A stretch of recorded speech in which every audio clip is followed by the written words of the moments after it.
Get connected, Fitchburg. We're launching Fitchburg Connect, the city's new monthly e-newsletter that keeps you informed about all the events, services, and updates that matter to you. Get it in your inbox once a month. Our first edition is live now. Sign up today to get Fitchburg Connect.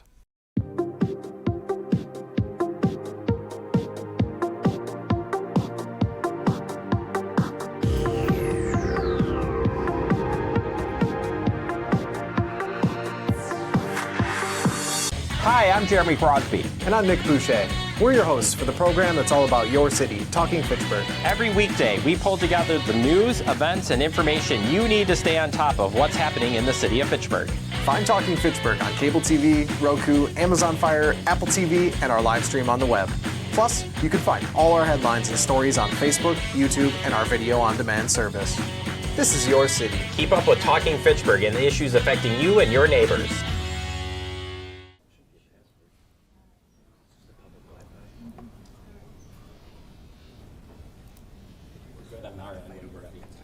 Thank you. Is everybody ready? I think we're ready. Yep. I'm ready.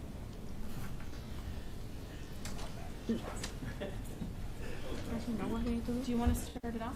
Yeah. Good evening. Are you ready over there? Okay. Did you want to start or you want? Good evening. It doesn't broadcast over, it's just for the record. Thank you. Okay, I'll call the, to order the joint meeting of the City of Fitchburg Committee of the Whole and the Village Board of Oregon for Wednesday, December 25th, 2026. I would ask the City of Fitchburg Committee of the Whole to call the roll. Good evening, all. Mayor Arata Frada. Here. Alder Dantzler Jr. is absent with excuse. Alder Gerhardt. Here. Alder Herbst is also absent with excuse. Alder Jetzer. Here. Alder Laduse. Here. Alder Lepper. Not seen him yet. Alder Maldonado. Here. Alder Reichstead. Here. There's a quorum for us. Thank you. I would ask the clerk to call the roll for the Village of Oregon. All right. So Trustee Tim Higgins, Here. Trustee Tom Kirchdorfer, Here. Trustee Rick Marks, Here. Trustee Lynn McDaniel, Here. Trustee Amanda Peterson, Here. and President Phil Van Kampen. Here. And Trustee Paige Knipfer is absent this evening. Thank you. And Gabriella has offered to chair the meeting without objection. Please go ahead. Thank you so much. Welcome. I'm going to introduce our topic of tonight. The Capital Area Regional Planning Commission has been hired by both the City of Fitchburg and the Village of Oregon to do this findings for development in the southeastern part of Fitchburg. And we've invited Jason Valerius here tonight to give a presentation on his findings. Jason, I'll turn it over to you.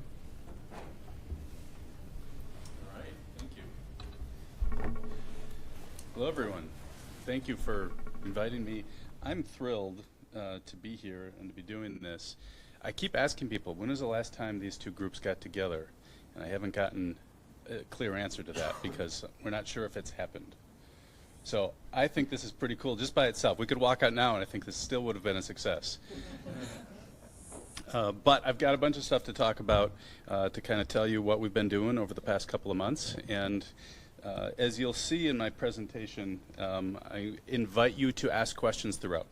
But first is to tell you briefly about CARPC, about the Capital Area Regional Planning Commission. We exist to help communities work together. We are particularly focused on the issues of water quality protection. So we have a role to play in the extension of sewer service area throughout the county and managing the Dane County Water Quality Plan. And then we also work on land use. We have a regional plan called the Regional Development Framework that advances various principles of development to try to guide how things work. We don't have any power in that role, but we did a lot of public input and advocate for those values and those policies that we uncovered as we went out talking to people a few years back. The other thing we do, and this is kind of why we're here tonight, is various forms of community assistance, working with communities, especially on issues that relate to these two topics. And this is very much a land use discussion. So I think you all know why we're here, but I'll go through the motions to say it anyhow. The purpose of this small introductory project that I'm helping you with is to consider the future uses of land that are in Fitchburg, but near to Oregon, there between the highway interchange and the border of your two communities. And our main focus here was a series of listening sessions with key stakeholders. Those stakeholders included folks both from the city and the village, in each case a selection of key staff members and several members of your elected and appointed bodies. So for the city we had your administrator, planning, economic development, and engineering all represented, Mayor Radafrada and Alders Gerhardt and Ludausa participating in that discussion. And then for the village, kind of a similar configuration. We had your administrator, planning, engineering, public works all represented, President Van Kampen, Trustee Higgins, and Plan Commissioner Bieno. We also met with the two key public landowners. So as you know, we have Department of Corrections land in this study area and land owned by the school district. And so we were able to secure meetings with each of them. And those meetings were conducted with representation from both the city, staff representation, your staff planners, both from the city and the village. And we also then we had 5 separate meetings with private landowners. Most of the acreage in the area is represented by 4 landowners. We met with all of those, plus one of the other smaller parcel residential owners. And then there's only one other landowner that I didn't directly meet with, but we definitely communicated with. And so everyone in this area is aware of this process and has one way or another expressed their interests and kind of knows what we're working on here. So we will launch into the findings. And I'm going to start with some general observations. We'll go through some specific categories of things. And at the end, I've got things that aren't really findings so much as recommendations on what your next steps will be. Question? Yeah, I probably should have asked this question way in advance, but I'm just looking at a map and I noticed like there's the village of Oregon and then there's like the town of Oregon, which seems like a much bigger parcel of land. For the purpose of this conversation, we're talking about kind of only the area that may border the village of Oregon, correct? Yeah, so to kind of put this into a wider context, both geographically and in time, there are other areas around the village that are currently town of Oregon that the village has been and may continue over time to grow into. This area between the boundary and the highway, absent the fact that this undeveloped land is in the city, which is not something that the village has the ability to annex or grow into. Absent that fact, had this still been town of Fitchburg, I can pretty much guarantee you that this would have been developed since the highway went in. And it hasn't because there is no opportunity for annexation. The focus of this process is only on these lands in this particular area. And I didn't say it, but part of the reason that the city hasn't developed it is because there are no feasible public service delivery options here for the city. So it's too far from the city's sewer and water supply or service pipes to be able to enable urban development here. And so the only way this moves forward in a realistic way at kind of an urban type of development, which is, I would say, the only thing that really makes sense here, is with the village's participation to be willing to extend those services into the city of Fitchburg. I should have stated that as part of why we're in the room. Yes. because I'm having a little trouble hearing you. Okay. Would anybody mind if we pause for just a couple minutes to see if we can get some more amplification? Yeah. Are you okay with that? Yeah. Yeah. I can also, I can also talk louder. We want you to not be able to talk.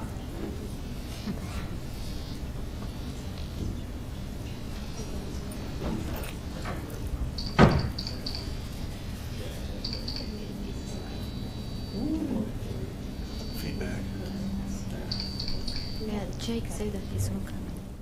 Might want to cover your ears.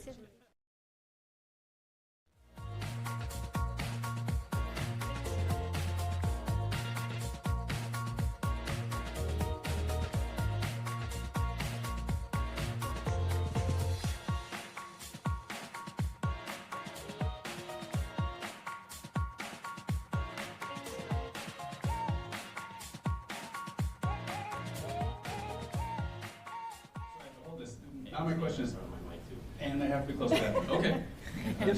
Just making sure. I'll go get another mic stand. I'm starting to feel like an important person at a press conference. All right, so that was sort of taking away my thunder on the big observations here. Here are the big observations, or the general observations that I make about in reaction to these conversations that we've had over the past month. I'd say the thing that's really a prime driving reason that we're in the room right now is because of the public landowners in the study area. So we'll talk more about this, but the Department of Corrections has a project moving forward right now, and the school district has a project intended in the future. And enabling the school district to move forward on that project, I think, is a motivating driver for both communities to support the school district and make it possible for that future school. The number one takeaway, and that's why I underlined it on the slide, is that I see really broad alignment on all the key issues. There's very little disagreement in the room and in the various people who have an interest in this. It's small things, it's not big things, if it's anything. So there's nothing fundamentally incompatible about what people want in this area that we've been able to find so far. There is desire to kind of capture this moment. Many of you are aware, I know from conversations I've had with you, that this has been tried before. There have been prior attempts between the city and the village to get together and figure out how to navigate this unusual circumstance. And for various reasons, it didn't happen. We seem to be in a moment here with broad agreement, as I said, and there is a desire to kind of lock that in with some agreements that will outlast all of you in your roles. Not in your lives, but in your roles. All right, can you still hear me if I'm standing here? Yeah, is that good? Okay. And then the last note here is that what I think is probably the stickiest part to work out, and it's just going to take some time in rooms to work through the details, is there will be services provided by the village to development in the city in several different ways. And working out the logistics of that, the cost arrangements around that is something that's just going to take more discussion to kind of predict and project and decide. So we'll come back around to that. Into more of the details. Is there interest in development? That was one of the questions that we walked into these conversations with. And we already knew from some landowners, because they kept coming to both the city and the village asking, when can something happen, when can something happen, when can something happen? But we didn't know from everyone, and we've now talked to everyone. And I would summarize those conversations as saying that the amount of interest in seeking development of these agricultural lands, most of them, ranges from willing to consider that at some point, open to that conversation, to yes, please, as soon as possible. I bought this land as an investment, and whenever you can figure that out, we're interested. So that's the range. And so there isn't anyone with acreage in the planning area saying, family farm, we don't want it to ever change. That isn't part of the discussion here. The Department of Corrections has quite a bit of acreage here. If you look at the map, let's see where I put the map in here. The land to, most of the land to the north, beyond the green bubble, and to the west, beyond the green bubble, is all Department of Correction lands. And they are currently working toward a 2026 groundbreaking on their youth detention facility, which will be just to the north of the green bubble on the east side of the railroad tracks. The rest of their acreage, they are actively farming. They use what they produce on those lands to support their dairy operation in Waupun, and they intend to continue doing that. So the Department of Corrections has no interest in any other projects, any other expansions at this time, nor in selling off for development any of their acreage. So that's where they stand as of now, based on our conversation. The school district is, based on our recent conversations, looking at a likely school development, school construction project on that site in the 2030s. That's a big range, so that could be as soon as 5 years or as long as 15 years. And that variability depending upon what happens with demographics and enrollment, and that's something that they're watching closely. But the current leadership of the district is very confident that that need will come up and that this is a good site. Sometimes districts are opportunistic about acquiring land and they look at it later and say, yeah, that's not really the right location, we'll sell that.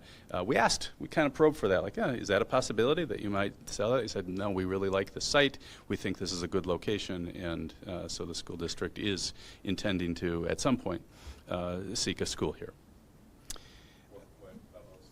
I think so I think that's moved around a little bit, but middle school is my recollection.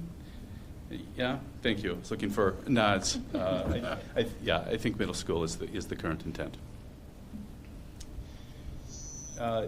If they have, the school district does have a concept plan that they had put together not too long ago that's been floating around, that isn't intended as a clear vision of what that property is going to look like, but it identifies kind of the program for the site, and it includes a lot of athletic fields, which is their reflection of an understanding that there is some demand in the community, some need for more athletic fields, and they think that this could be a good combination with their school. It isn't the district's highest priority right now, but if there were an opportunity through partnership to fund and build fields here, it's conceivable that maybe a project like that could move ahead before school. But that is in the mix. There's enough acreage here that they own that they could consider both a school and some fields that would be maybe a collaboration that partly serves the district but also serves the community. Regarding timing, I would say these are the two things that are of most importance to when these lands might develop. The city of Fitchburg is currently working into a comprehensive plan update. At the stage right now of finding a consultant to do that and expecting that to take a couple of years. I would say, kind of based on where we're at right now and the need for planning for this area, I would be surprised if the city were to amend their plan just to allow development here. My guess from conversations and just what makes sense to me as a planner is this is going to get roped into that comprehensive plan update, which is going to land sometime in 28. So that's one of the timing considerations in play here. The other is, what are people interested in supporting? The school district, their ability to go ahead. If they're going to build in 2030, that doesn't feel all that urgent, but they'd have to start work toward that probably in 28. So those things are somewhat aligning. When we get to the end of the presentation, we'll talk more about next steps and touch on the timing issues again. Land use. Had conversations with everyone. what would you like to see? What wouldn't you like to see? What would be okay? What would be really great? And I've grouped these into most favored and least favored. Most favored in no particular order. These are just items that came up. I would say it's pretty diverse. There'd be a lot of things that I'd say could happen here. So offices, mixed use, sporting facilities, a quick trip. It's very specific, but it came up several times. Light industry, it's flat land near a highway. There's some logic to that. Possibly a hotel by the highway. So those are some of the things that came up when I asked what makes sense to you. And maybe the more important question is what wouldn't you want to see? So what are the things that you might be concerned about? So I have a longer list here. Heavy industry, and from the village's perspective, that would include attention to uses that would have a particular impact on their on the utilities.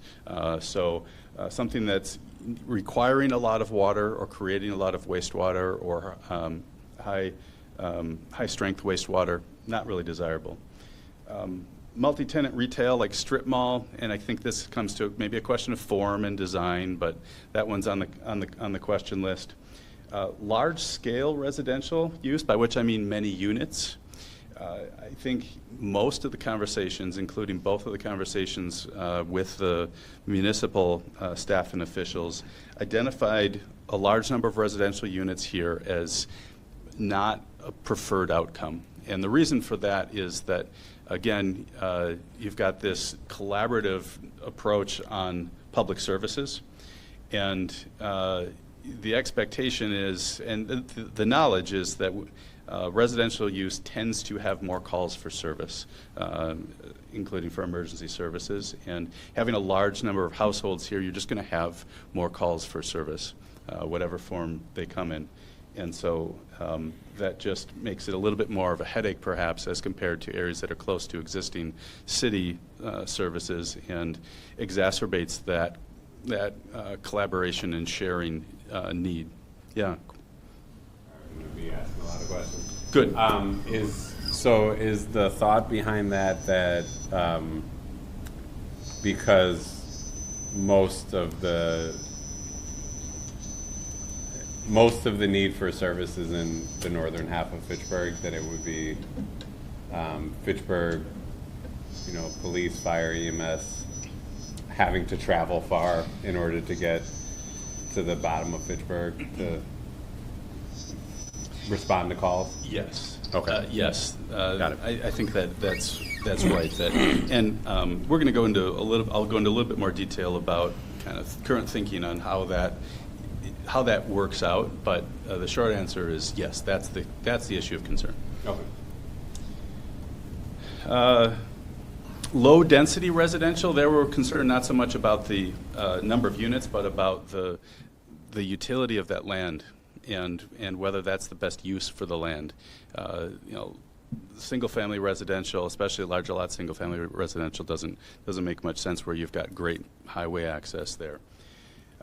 Income qualified housing is something that came up just because this isn't an area with public transit service available, but also that's sort of talking about the village as a whole, so just sharing that it came up. Self-storage, quarries, vape shops, car dealerships, car washes, anything low value, those also all came up. I think there is general consensus that I heard from both conversations that in general, high value outcomes, maybe not super high, but we want the area to look nice. We want to make good use of the land such that we've got good investment and tax revenue if we're going to be putting in infrastructure. I think that both the village and the city would like to see that. That was use. Now let's talk about design. What it looks like, how it's configured. Everyone recognizes this is the gateway to the village, a gateway to the village. It's the north gateway to the village. As people come and go from the metro center to the north, it is largely through this corridor. And so the village has an obvious interest in having some influence in what it looks like. And I think that's understood and by the city, and the city is open to working with the village so that everyone's satisfied with the outcome. What that means is attention to the uses, attention to the materials used, attention to site design. And so where there are choices about how to configure buildings, using as sort of the front door, basically, of that corridor is desirable. Put the best face toward where everyone's going to be seeing it. itself, I think the village expressed this, and the city, I think, would agree that it's desirable for the roadway, the right-of-way, and the improvements in the right-of-way to also be attractive. So the example of a tree-lined boulevard came up, and I think that's just an example of a format that would sort of satisfy that desire for it to be an attractive gateway. And control would the localities have over that versus the county, given that it's a county highway? Yeah, so the question about, how much say the city gets, or the village, on a county facility is a topic for continuing discussion with the county. It plays into other discussions that the city has been having with the county about jurisdictional control. And I would say that we didn't dive too deep into resolving that, but we did acknowledge that there's another player in the mix on that. We also talked about the fact that there are two county facilities here. There's and there's M. This is the one that we're more concerned about. Our east-west route to the north can be kind of more like it is probably, whereas this one, I think there's interest in improving it such that it serves as the gateway to the community that it is. Last note here, and I think this is a no-brainer, but I will say it anyhow. We want the streets and the trail network that I would expect to see in some fashion in a new development area to connect to the existing streets and trail network in the village. This is the other topic of probably greatest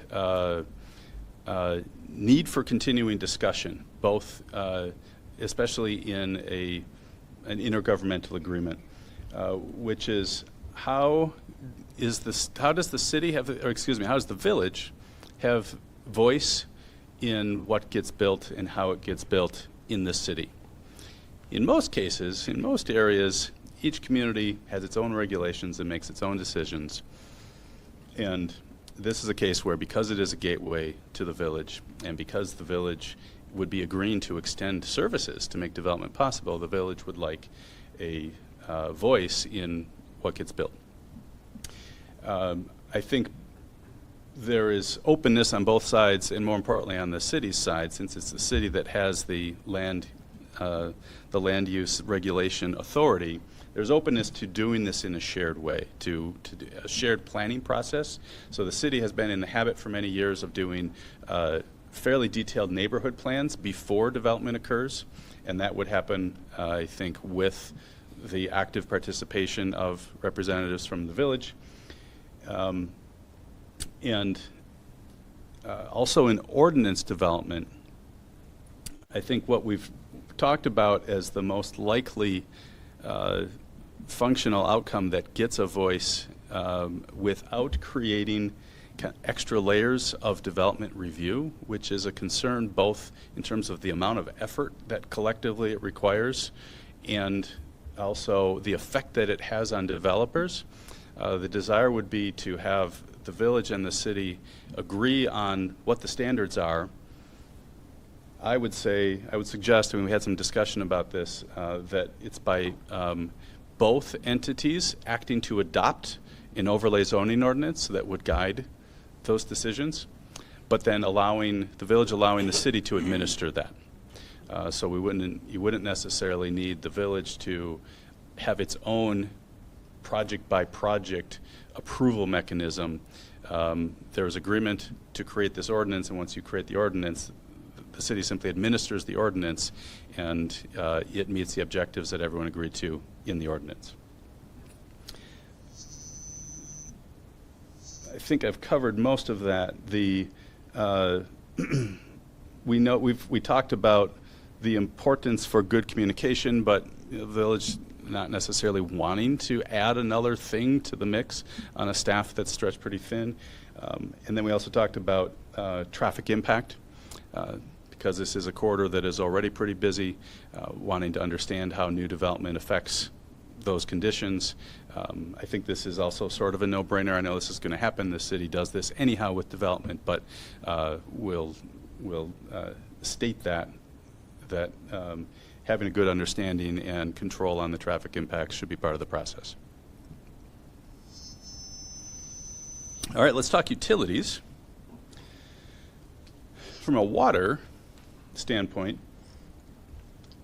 it's pretty easy because We got a lot of water. there is water. So the village has a standpipe in the city, in this area, with pipes that go through the area to serve the village from that. My understanding is that standpipe dates from shortly before the city became a city, and there were probably thoughts at the time, like, we're obviously growing in that direction to the highway. Let's put water up on this high point. The development didn't happen, but the water is still there. And so that pipe is already there. Some of you are probably already aware that there are efforts in the works right now to create a loop for water that creates redundancy and makes it possible to deal with water main breaks, and working with the Department of Corrections to try to achieve that because they need water for their new facility. So that's something that you guys are already working on, but just calling it out as something in the mix. The village noted that they don't want any new private wells. It's another one that the city would do anyhow, but good to put it out there and for shared understanding that we don't want private wells in an area that's going to be served by public water. Regarding sewer, there is an existing sewer line in this area coming from the village that serves the Department of Corrections. And while that pipe is there, it doesn't really do us much good from a, hey, let's serve new development perspective, because it was built for the volume and the use of the Department of Corrections, and they actually have some control over whether it could be used for any other purpose. And so I think functionally we can kind of set it aside. We know it's there, but it doesn't support development of this area. The village did do some good technical analyses of what is possible in terms of serving this area with sewer, in particular what's possible to do that by gravity, which is always our preference whenever we can to avoid additional pump stations. And if a new pipe were brought in so the village has a pump station on Braun Road, which is right down at the edge of the image there. A new pipe that comes from there, a little bigger, a little flatter, and heads out into the development area, could serve almost all of the area without needing any lift stations, except for the eastern corner over there next to the highway. It's just a little too low and too far away. So development over there, if it requires service, would require a lift station, most likely, for that to be servable.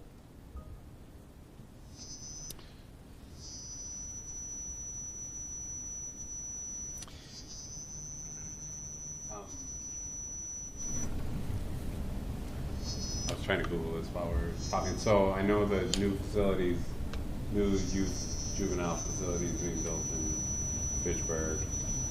I know that Oregon already has Oakville correctional facilities. Oakville's supposed to close? No. Okay. I don't, not that I'm aware of. Okay. Nope. So nothing else is changing. They're just adding Got it. adding this facility. Okay, thank you. Had I gone forward one slide instead of backward 10, here's the image.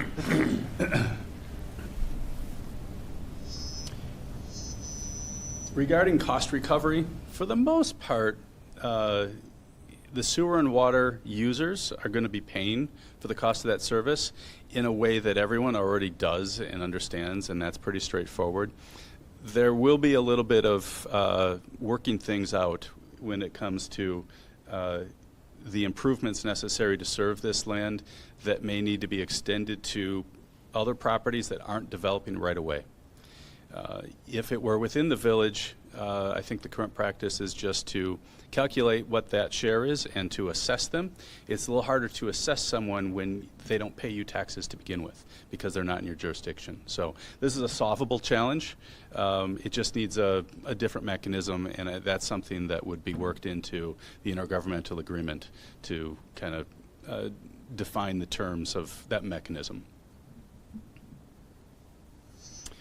Other public services. So emergency services, most likely, based on the discussions we've had so far, first response needs would come from the village, because that's where that's where those services are. But then follow-up tasks, for example, follow-up investigation on something by the fire department or the police department, that'd be handed off to the city. And so the most likely, and again, we weren't really making decisions, but there was just kind of trying to think it through and conjecture, how is this likely to work, what makes sense? It's just the first response needs that would be handled by the village. I already talked about the low enthusiasm for high call uses, meaning just having a lot of households. The other thing in the mix, probably worth noting, is that you are together pursuing exploration of a joint services district for emergency services. We'll wait to see if you get there, but if you get there, this may go away, right? Because it'll just be one shared district that's serving the needs, and the formation of that district will solve this for you. Street maintenance is another thing that's going to need to be figured out. Just in terms of projecting the costs and then figuring out the particular mechanism year by year that those costs are paid. It probably makes more sense for the village to be sending in street sweepers and plows and leaf collection services than it does to drive down from the areas where those services are currently occurring in the city. But you just need to work out, like, all right, what are those costs? How are we going to figure that out each year and bill the city appropriately? It's going to require good communication between the departments for handoffs and awareness of things. As an example, when a plow hits a curb and it busts up the curb inside the village right now, not a big deal. Public Works talks to itself and says, we're going to have to fix that. It'll be a little different when it's someone else owns the curb. Again, navigable, but just one of those wrinkles that the departments will have to figure out together. And then, we talked about this in all the different ways, but a cost-sharing agreement is what needs to be worked into an intergovernmental agreement, so that you can just get into the habit of figuring out those payments year by year. So that's everything we learned, and these are somewhat coming from me, but coming from me with discussion, in particular with the administrators and the planners, as we've talked about how do we think this plays out and what are the steps needed to be completely up and running. The intergovernmental agreement is the first thing. That's really going to cement the terms of what you're going to do moving forward, and that is, in effect, a contract that's enforceable. And I'll note that things are very much aligned right now. I have seen other communities that are aligned and they fall out of alignment just because personalities change, conditions change. But using this moment to get to an intergovernmental agreement that works these things out, you can then rest on that agreement to have this work for both communities. The next step then, the city has to update its comprehensive plan, and we would expect to see the land use intentions for this area represented in that plan. It has been the city's habit for any new development area to do a neighborhood plan, and so the city needs that. And then I talked about the overlay zoning district as the most likely mechanism that we see right now for how you reach agreement and then implement design, both land use and design intentions for the area. And so hopefully that can be done. It seems 2029 sounds actually not that far off right now. That's not that far away. That's what we're seeing. That's my last slide. Who else has questions? Yeah,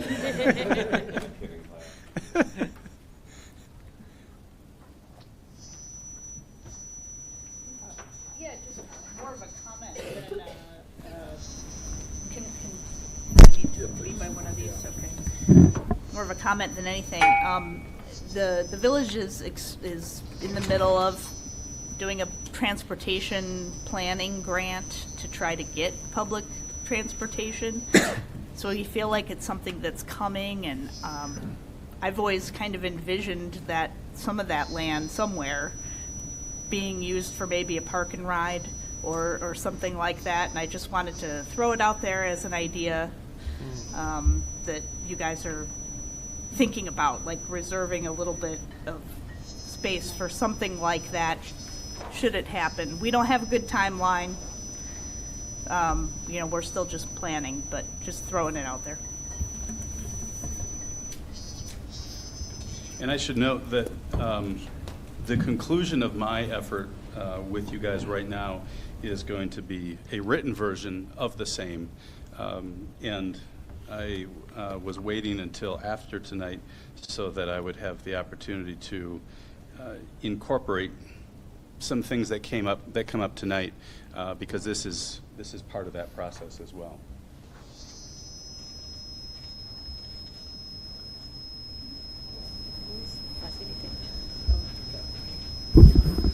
I can just jump in on the point about the park and ride. As part of the Beltline PEL study that WISDOT is working on, they've identified a couple different options for park and rides in Fitchburg. One of them is in the 14 corridor. Right now, that looks like they've more identified 14 and Lacey as kind of that area. My opinion as somebody who lives in that area and represents that area is that it's not the best land use. I would actually very much prefer something at 14 and MM. So I think that's an area where I would find alignment with that suggestion as well, because it also is a lower, certainly a lower use from emergency services. Maybe that fits on the area where the serve cancer.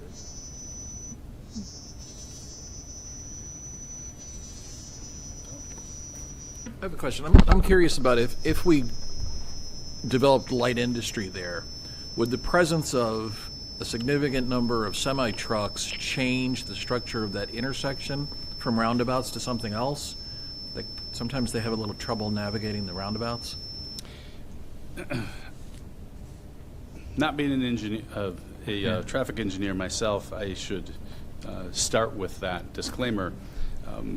It is designed, I think, to allow semis, but you've probably observed some challenges to it. Sometimes people see the semis use the skirt on the inside and think that that's a problem. I don't think that's a problem. I think that's a design feature. Right. When the back, the trailer goes over the skirt.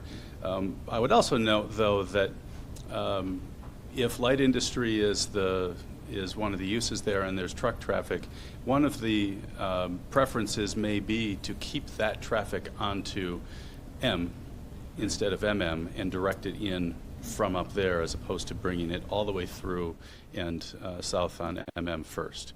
Right. And I think that, obviously coming out from there, one way or another, you're using the full roundabout. But in theory, it should be fine. There could be a volume question that comes up, but I think it can handle the semis. Thank you.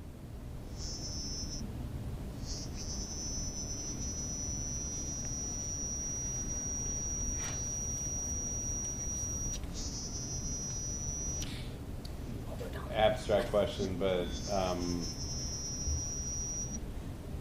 how, if the development we're thinking occurs, what does this look like 30 years from now, when maybe the area is a lot more developed and maybe, I know I'm on camera saying this, but if Fitchburg is at some point no longer half rural, if like a lot of development comes through that area, is this type of proposed development amenable to that change? Yeah, I think that really the only thing that's unusual that you're trying to navigate is the part about the village providing services instead of the city in this area. And I can imagine a scenario, as I think you are, years in the future, where there is other development in the city close to here that, and even city sewer and water closer to here. In that case, I doubt that the piping would change. Like, the piping is what it is, and it probably wouldn't make sense to change that. But some of the, like the first response, emergency service sort of thing, potentially that's something that could change if you haven't been operating as one unit for 30 years at that point anyhow. Sure. Thank you. I might add to Joe's question is that I think part of the intergovernmental agreement needs to address exactly that. And that is, what happens in 30 years? What might change? Clearly by then there'll be many boards have come and gone, and I think we would need to have something in place to give them direction. Many intergovernmental agreements have language in them that describes how they'll be reviewed and updated, and I would expect exactly that. So we don't anticipate that what you figure out right now is going to solve it for the next century. There's going to be iterative efforts over the years, and that's something that should be covered in the agreement. Jason, are there models elsewhere in Dane County we could look at to kind of answer some of these bigger questions? I think of like DeForest and Windsor. Are we kind of starting from scratch here, or do we have some neighbors nearby we can kind of lean on as a guide to potentially asking some of these questions and then answering some of those questions? Yep, I think that's right, and I think you hit upon the one that's probably a good partner to talk to. I'm aware that there are situations where, it's one community's pipe, but it's the other community that's using it, and so it's worth checking with that. And the city has already been doing that to some extent. I mean, the city has, sort of convoluted boundaries with Madison, and there's already some of that sharing going on. So my saying you got to figure this out doesn't mean that you have to invent the wheel. It just means you have to spend a little time sitting down and thinking through how it's going to work. But it's not a big lift, but it'll take some discussion. Or I should say, it is feasible. You're not creating something that's never happened before. I don't feel like I gave you guys enough to really chew on. It's not controversial. Everyone's in agreement. What else is anyone concerned about? What do you think might derail this? I invite you to say that. It's okay. This is a safe space to say. Yeah, right. This safe, very public space. I think there's an awful lot of variables and an awful lot of things to consider that we may not be thinking of until we run into a problem, and then we're going to have to scramble for, how do we handle this particular edge case? Because it's going to, we didn't think of it before. It happened now. It's going to happen in the future. We got to, so there's an unknown number of those things, right? Yep, there is. But I would say that the same is true of running a city or a village. You're doing this all the time, and this is just in the context of you're going to put together a working group to work on this intergovernmental agreement. That working group is going to be meeting regularly to start hashing these things out, and you're going to think of hopefully most of them, and then you'll get to the end and think, oh wait, what about this? And you're going to deal with that. You're going to figure it out. I think the other potential threat is just the whims of the electorate and, the amount of time this is going to take to pull together and the possibility of significant turnover of the people that are sitting in the room doing this is one of the challenges we'll just have to navigate. My experience in helping communities with intergovernmental agreements is that it always takes longer than you thought. Right. And you're always looking at the calendar and considering when's the next election and who might not be here when it comes time to adopt this. So that calculus should be on people's minds. Right now, it seems like there's a fair amount of stability in the room. But yeah, I mean, that's inevitably. So I think you're right. You're right to call that out. That's something to keep in mind. I will say my bigger concern is also timeline, mostly because your presentation, I think, highlights the fact that, at least in my experience, what you have found and captured and summarized is a lot of work, and it could have taken us 3 times as long if we hadn't thought creatively about utilizing CARPC and the strengths that you have. And I would hate to see that progress slow way down now. And so I think that's one of my bigger concerns, is like we've gone so far and we've made some real progress, and I want to make sure that we keep our foot on the gas a little bit, obviously being responsible and aware of those conversations and the timing that is appropriate for those things, but yeah, continuing to keep that motivation and drive going. Yeah, I totally agree with that, and we had a little bit of discussion, the administrators and I, about what we say is the desired timeline for this effort. I think getting through an intergovernmental agreement in about a year is a reasonable goal, and that could happen. But also, I don't want any of you to think that you failed if you don't get it done within a year. But kind of combining those thoughts, start now and set interim objectives. Like, we're going to have a draft that we can share with Village and Board by this date is our goal. To get some ideas down on paper so that you start chewing on it. Because my experience with these is, you don't think of things until you put it on paper, you put it in front of more eyes, and they think of it. So you just have to start putting things down on paper. Thank you.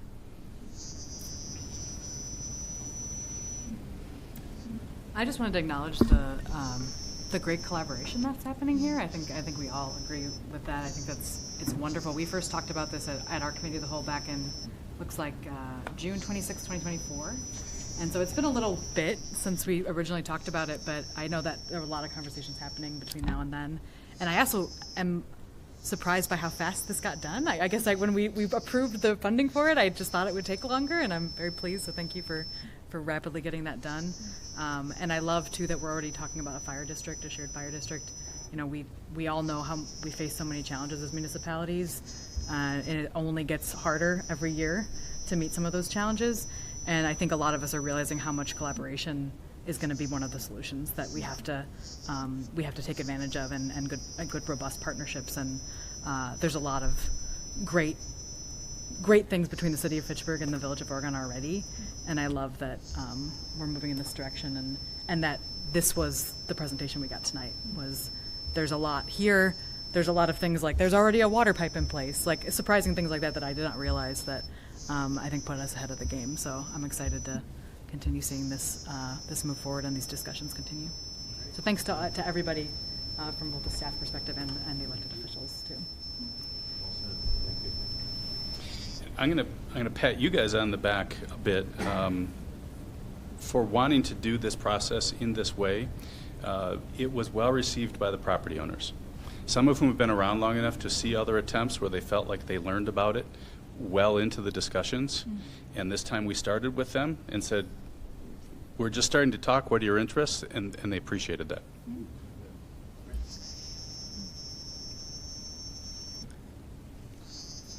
Excuse me.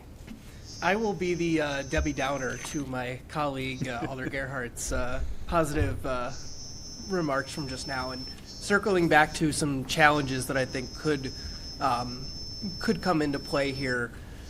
If I remember correctly, this was isn't this pretty high quality farmland from a soil perspective, even though it's not in that family farm? It's owned more by kind of the larger property owners. So I could see, especially in more rural parts of Fitchburg, there'd be some concerns about losing that farmland, and the concern about, well, Fitchburg is growing south, and then now we're starting to creep north from Oregon. Are they kind of getting squeezed in the middle? I could see that being a concern that comes up at some point.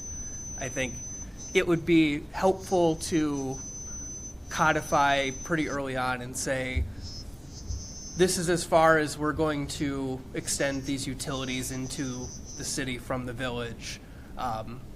Whether it be, well, technically we can't go any further because we'd need a lift station and we don't want to get to that level of cost.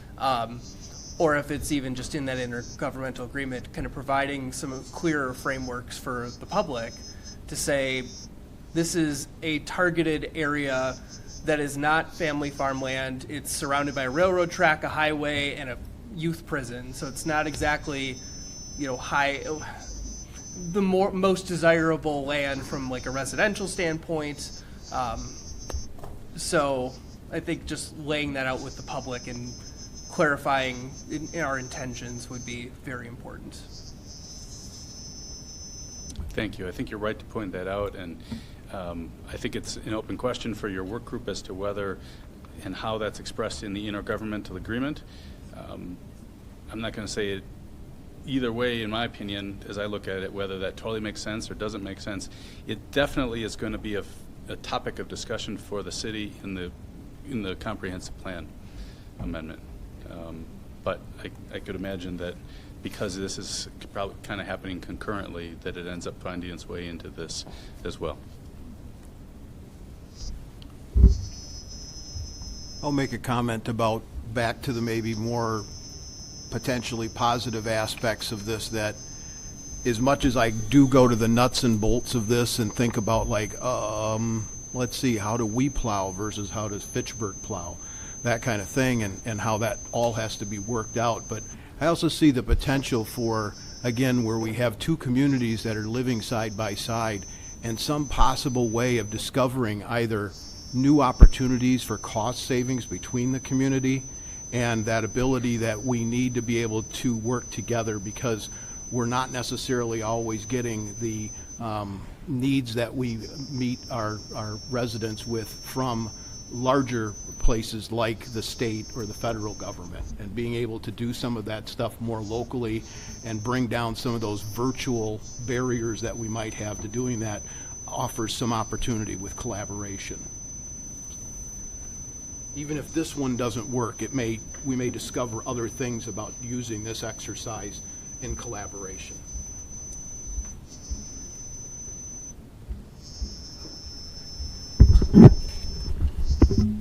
You had mentioned that you spoke with the surrounding owners and received pretty overwhelming support, at least not negative reactions to this plan. I was wondering if the Wisconsin River Rail Transit Commission was included in that ownership group, and if so, what kind of reaction they had. We did not talk to the Rail Commission. Okay, understood. Thank you.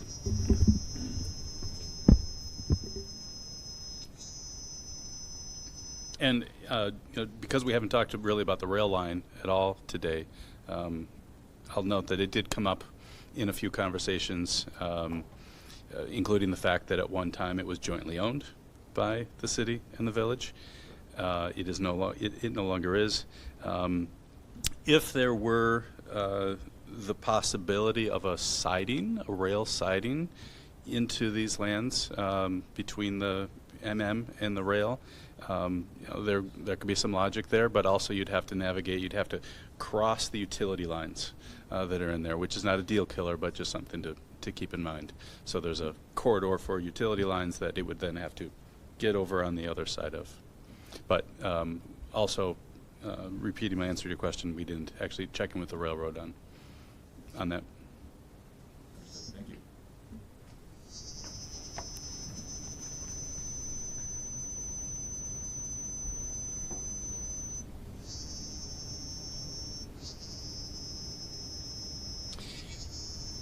I don't know that you guys, either as a city or village, have made any specific commitments to what the next step is going to look like. We right now it's as general as intergovernmental agreement.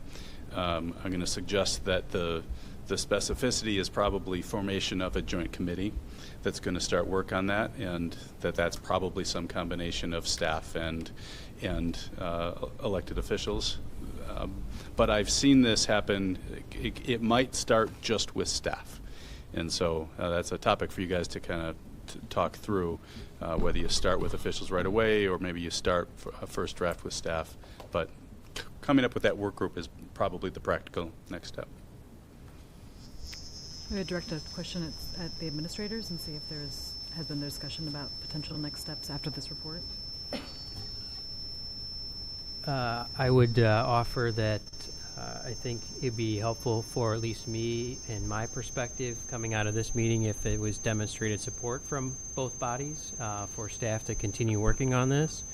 And I would offer along Jason's suggestion that we probably start to work on maybe a memorandum of understanding as to what we're going to do collectively and how we might get there, and then ultimately begin work on that intergovernmental agreement if we decide to take that process. But obviously I have not worked with another municipality on a development like this, so we'll see how it all shakes out and we'll learn along the way.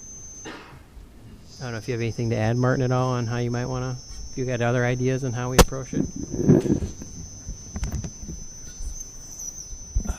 No, I'd agree. You know, the intention I think that we discussed with this meeting was we get the presentation, we have an opportunity to all digest it, kind of go our separate ways, and then I think you know, at least my intention was to reconnect and figure out what that next step is, and then we'll present to our bodies and come back together on whatever those steps are.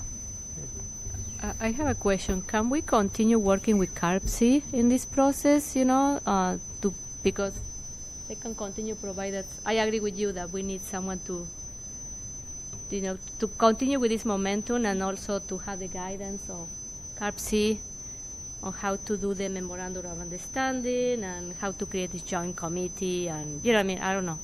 That's a question for Jason. Yeah.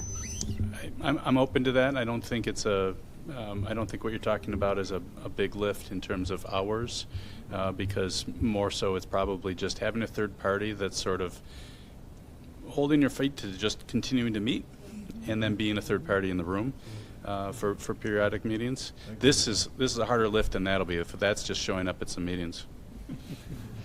Yeah, I think you've helped us get organized, so I appreciate your efforts, and I would encourage more of that personally.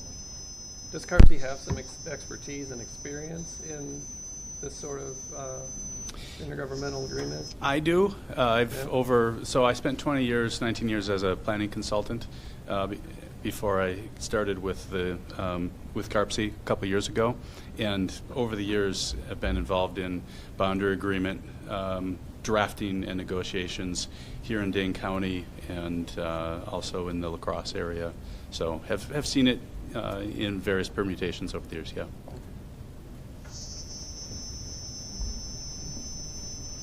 Well, I see no other questions. I'm sure there will be plenty of questions in the future, but I want to thank Jason once again for a wonderful presentation, and thank everyone for being here tonight. This was a great conversation and a great start, and I'll entertain a motion to adjourn. So moved. Second. We have a motion and a second. All in favor of adjournment, say aye. Aye. Aye. Motion carries. We are adjourned at 6:33 p.m. Thank you. Thank you. I wanted to Fitchburg for making the trip tonight, and I think we're off to a good start. Sorry. Oh yes, I will. I will. That is important. I want to thank FACTv for making the trip tonight. It looks to me like they had to bring a bus for what the amount of material they have. Good job, Jeremy. And we have plenty of snacks and dinner if you'd like to make a dinner, so please help yourself. Thank you for hosting.